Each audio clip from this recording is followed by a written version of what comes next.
More to go. Today we're talking about the book, Oh, the Things You Can Think. It was published in 1975. It's really a first reader book, so it's very short. It's written for students or children to have it be their first book that they can take and read themselves. He starts out very simply in his book. First, Dr. Seuss suggests that the reader should think about colors or animals that he or she should know, birds and horses. But as quickly as page 3, he asks the reader to think something completely made up. He describes and he says a guff. And if you look at the book, a guff is like a puffy fluff, but he doesn't describe it at all. And so you're to use your imagination. And the whole book is filled with that imagination. And he gives words and phrases that a student or a child may not have any concept of what they look like or what they are, so they have to decide that for themselves. Then he takes the reader to locations like Nanuk, where the birds are asleep and 3 moons were up, and Dadaik, where it's day all time. And all of these things is to use the imagination to open our minds and open ourselves for self-discovery. Then he begins by asking questions. How much water can 50 elephants drink? Or what would you do if you met a gibbo? I don't know about you, but I would know what I'd do if I met a gibbo. And so the child has to then decide, what's a gibbo? What does it look like? And the final page is busy and colorful. It's a version of the first page, filled in with bird-like creatures walking along a curved path, breaking the laws of gravity, just as the text breaks the rules of reading from right to left. And the whole text is written in circular motion. Like most beginner books, there's no dedication, but Seuss describes this book as cabbages and kings and jobs in which I decided I would like to shock the child, lead him in a certain way, get him into a plot, and then take it away from him on the next page and move him into another land or another completely different set of ideas. Or in other words, like one of my sermons. Seuss doesn't flesh it out for the reader. So if they want to know more, they have to make it up and discern for yourself. They have to use your imagination and think the rest of the story or the world that they only got to send it on. Oh, the Things You Can Think. It's a good story. And today we're talking about openness and having an open mind to discovering what God has in store for us. The text for today comes from the Gospel of Matthew, chapter 28, verses 16 through 20. It's on the front of your bulletin if you'd like to follow along with me, or there are a few Bibles around you. If you have your Bible, please turn to that. Towards the end of the book of Matthew, Matthew 28, verses 16 through 20. Let me set the stage. The disciples have experienced the crucifixion and the resurrection. Judas is no longer with the disciples, and so they have gathered and they are afraid, and Jesus has told them where to gather, on a mountain around the Sea of Galilee. Now, it begins at verse 16. Now the 11 disciples went to Galilee to the mountain where Jesus told them to go. Verse 17 is a very important verse, one of the most important verses to me in all of the New Testament. Let's read this together.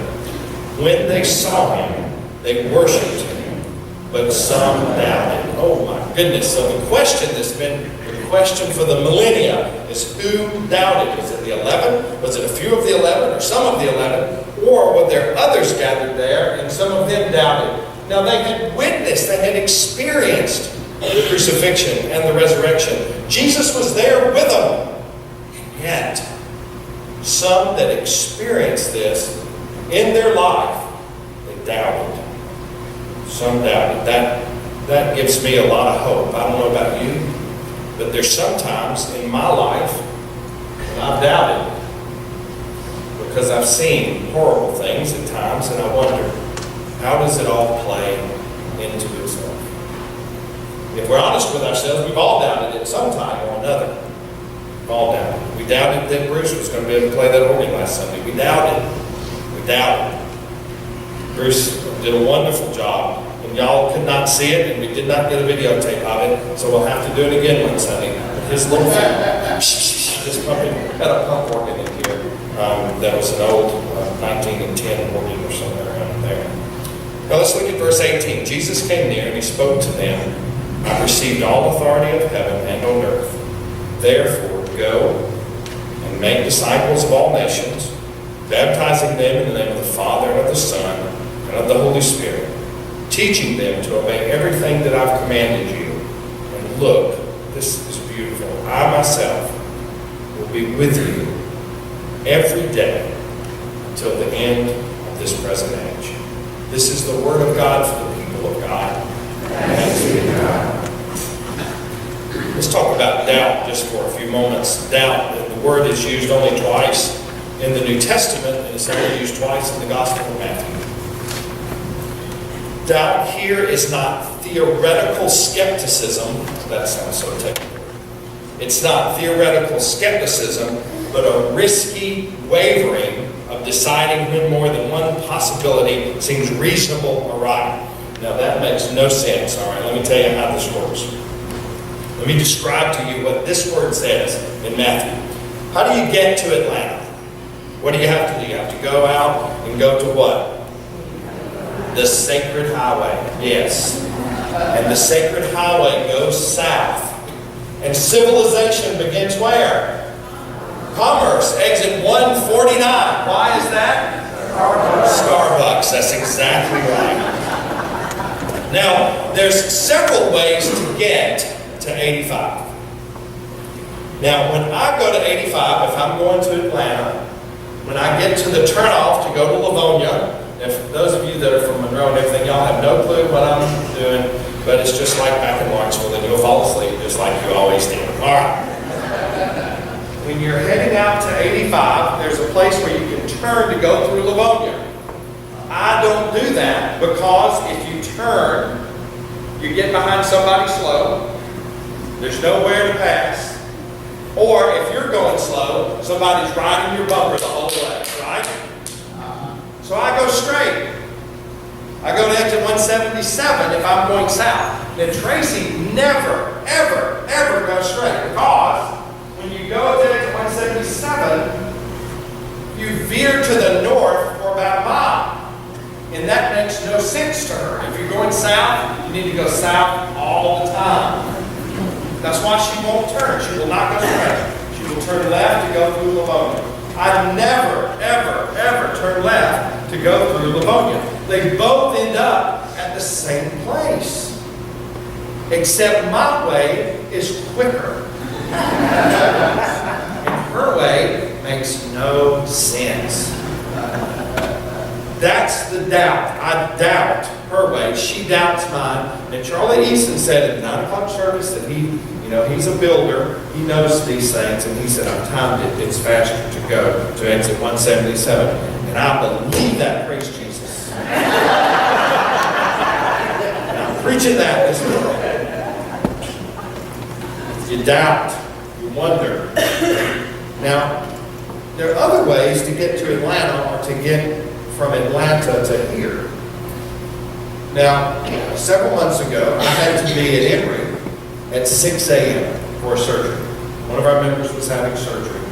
I love it when you have surgery at Emory at 6 a.m. I love the opportunity. Because if you got to be at Emory at 6 a.m., you got to leave Hartwell at 4:30. And there's nothing better than leaving Hartwell at 4:30. It's horrible. You know why it's horrible? Because Starbucks doesn't open until 6. It's a test of faith. There are other Starbucks in Gwinnett County, but who wants to go there? Okay. So I go to Emory, 6 o'clock. I'm with somebody for the surgery. Then as I get ready to come back to Hartwell, then somebody says, oh, one of our members just went to the emergency room at Athens Regional.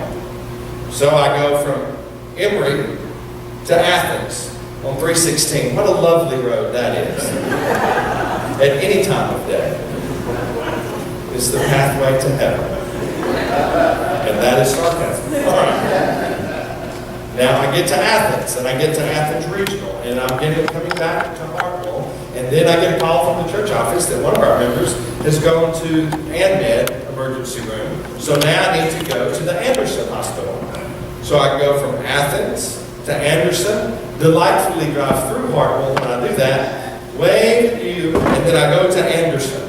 Now, what I have done is I have traveled from Emory in Atlanta to Hartwell. But I went via Athens and Anderson. So they're all going to the same place, but they're different ways to get there. First time I came to Hartwell, this was 13 years ago. Trace and we knew we were going to be sent to Hartwell. I had never been to Hartwell in my life. I had heard about it, but I thought it was in South Carolina. I just didn't know anything about it. And we decided from Woodstock, where there's no way to get from Woodstock to Hartwell, after the girls' soccer game to come to Hartwell. It was pouring down rain. We drove 2 hours. We didn't know how to get to Hartwell, so we drove through Bowersville. Bowersville. I get it mixed up there all the time. Drove through the back way instead of coming through Livonia, pouring down rain. The whole time I'm thinking, Joe, oh dear Jesus, where have you sent us? Oh dear Jesus, where have you sent us? We get to Hartwell. We drive into town. It's a beautiful little town. We think it's really nice. The girls are going, oh dear Jesus, where have you sent us? Oh dear Jesus, where have you sent us? We drive through town, we do the curve. What do we see? Walmart. And the girl said, it's going to be okay. Honestly. If you don't know the way, or you don't know how to get there, then the problem is in the directions. First moved here. That's the doubt. Everybody said, go to Anderson. Everything's great in Anderson. You don't need to go to Athens. Go to Anderson. But we didn't know how to get to where the great stuff was. And so the first time we went to Anderson, at the four-way stop, at the silos. So y'all understand this, sorry. But just hold on. I'll bring you back in a minute, okay? We didn't know where to go, so we went straight. We thought, oh dear Lord, where have you sent us? Because we missed Anderson, because we didn't know you had to make that turn. Are you with me? You understand what I'm saying? The doubt, even though the results may be the same, you doubt because you don't know necessarily how you get there. So we know that there was doubt even when they saw what happened. And I don't know about you, but that gives me hope. The risen Jesus comes to his wavering church. And then Jesus says, go into the world, make, teach. First time in Matthew, the disciples have been told to teach. Go and teach, baptize, and do all these wonderful things. Disciple the people. And then Jesus says this beautiful line. I will be with you. You're never alone. You always have somebody with you. And Christ says, I'm with you. And then he puts that in to the end of the age.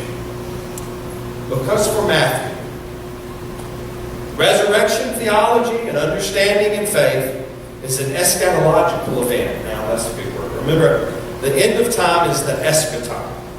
So eschatology is what? The study of end times. The resurrection is an eschatological event for Matthew. It is for the other disciples and the other writers, but not necessarily it's plain and simple. Because Matthew gives us no story about what happens in the resurrection. He just says that Jesus is raised from the dead. And he points to the end of time from the very first chapter in the Gospel of Matthew. Because Matthew does not have shepherds. Who comes and visits the baby Jesus in Matthew? The wise folk. They probably had big hats. And they come to Jesus, the baby Jesus, and they give three things. First thing is what? Gift card. Okay, second thing is what? Frankincense. What's frankincense used for? Worship. I was into an Episcopal church not that long ago, and they had the frankincense going. Swinging. He hit somebody. I thought that was kind of funny. He was overcome by the Spirit. It gave me an instant headache, and I ran out. So, but the frankincense is the odor of worship. And that was used in the Jewish tradition, and is used in the Christian tradition in some places. Maybe we get Drew or one of our kids to swing incense one Sunday. That'd be a good sight. Amen. then the last gift was what? Myrrh. Remember I told you, that's like giving a gift certificate to the funeral home in our local town at a baby shower. Yay! You know, here, honey, here you go. Buy one, get one free. Matthew is pointing to the end of time from the very beginning of the story. And he says this event is not just for today, it's for crucifixion, it's for resurrection, and it's for the end of time, the eschaton. It's for all time. This is what it's all about. Resurrection is not described, it's not to be harmonized, because all of the Easter stories are different. We can't put them all together and make one concise gospel, because they have all different perspectives. Resurrection is not an optional Christological extra. I was at a meeting in Colorado not that long ago, and sometimes out west you can meet some folks that are on the very liberal side of the world. I know that's a surprise to many of you. And I was sitting there at a table, and we were sitting there, and we were talking about our Christian faith, and he said, I'm a Christian, but I don't believe in the resurrection. I said, why do you not believe in the resurrection? How can you be a Christian and not believe in the resurrection? And then he starts going into some esoterical stuff. I avoided him the rest of the event because he had a sign on his forehead that said, avoid me. I told the people that were with me, don't sit with him because he'll drive you crazy. And he's got it all figured out, but he's nuts. Because you can't be Christian without believing in the resurrection. That's the center of our faith. And we can debate some things. Like I know some folks that are Christians and they don't believe in the virgin birth. Paul doesn't say anything about it. I believe in the virgin birth. But it's not going to determine one's faith, whether or not you agree or disagree on that simple fact. It's not going to change anything. But resurrection is pretty big. Because if you don't believe in the resurrection, then go do something else. Be something else. It permeates the entire Jesus story, especially in Matthew. And everything is centered on resurrection theology. Resurrection is not an optional thing. Resurrection faith is not based on evidence. Let me say why. Because the chief priest and the soldiers, they witnessed all the same things that the disciples witnessed. And yet, they chose not to believe. Faith in the resurrection is a matter of worship, not of analysis and influence. The whole New Testament affirms this resurrection. How do you get to Atlanta? You got to go out to 85. You don't have to. You can go through Royston, but that doesn't make any sense. You go out to 85. You have to go south. How do you get to Anderson? How do you get to Anderson? How do you do it? Highway 29. What if you're going to Regal Theater out on the interstate? You got to go out to 85. You go the Sacred Way. Then if you go north on the Sacred Way, you can get to Anderson. It doesn't matter how you get there. It's just as long as you make it. And then when you're going to Anderson, as I'm going tomorrow, there are several places you can go. We didn't know where the stuff was, and a guy was painting our house, Joe, over there at the parsonage, and I said, well, we went to Anderson. We really didn't find anything but Pat's Motel.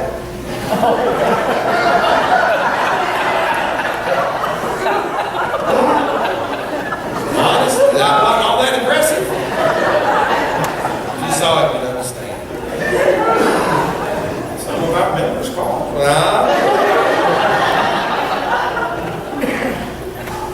I said, what's the big deal about Anderson?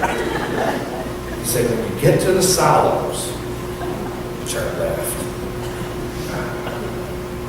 Turn left. Resurrection faith makes us different because we know how to get there. And if we're just like everybody else, we might as well not. I've got friends that are in the service industry, and they hate Sundays. A lot of restaurant waiters and waitresses hate Sundays because all the church people that are so holy come in and don't tip worth the best and are the meanest and most aggravating and demanding people you've ever seen. But they look nice. We've got to be different than the world. That's what resurrection faith causes within us. Difference. We cannot look just like everybody else. We've got to be different, and that also means we've got to act different. Be gracious and good. Be wise before we think and speak. And I know we all fall short. We all make mistakes. But then by the grace of God, maybe we'll do better. At 9 o'clock, one of our kids, Ben Schleier, I know y'all, some of you know him. He's kind of a nerdy kid, but he's going to work at a camp this summer, a Christian camp on Lake Burton. He's been going to there. This is the first year he's going to be paid on staff and be a counselor. Now, obviously, he didn't put me down as a reference because I would not have suggested that he do that. I'm just kidding. And so at 9 o'clock, this was his last Sunday to be with us until almost the end of the summer. And so I said, Ben, is it okay if we invite you to come up and we prayed over him this morning? I was praying for those that he may influence, but others were praying for him. We've got 4 or 5 of our college kids that are working as camp counselors all over the place. Carter Hogan is working this summer in Alabama. God bless Liam. He's a Carter. Summer Evans, she's scared of a shadow. She's never ridden a roller coaster. We make fun of her continually. She's at a camp. She climbed a 3-story tower thing and zip line down. When she comes back, she's going to be a different person because she's giving of herself to others. What are you doing about your resurrection? What are you doing about your faith? What are you doing about what Christ has done in your life? May God bless. May God give us grace. In the name of the Father and of the Son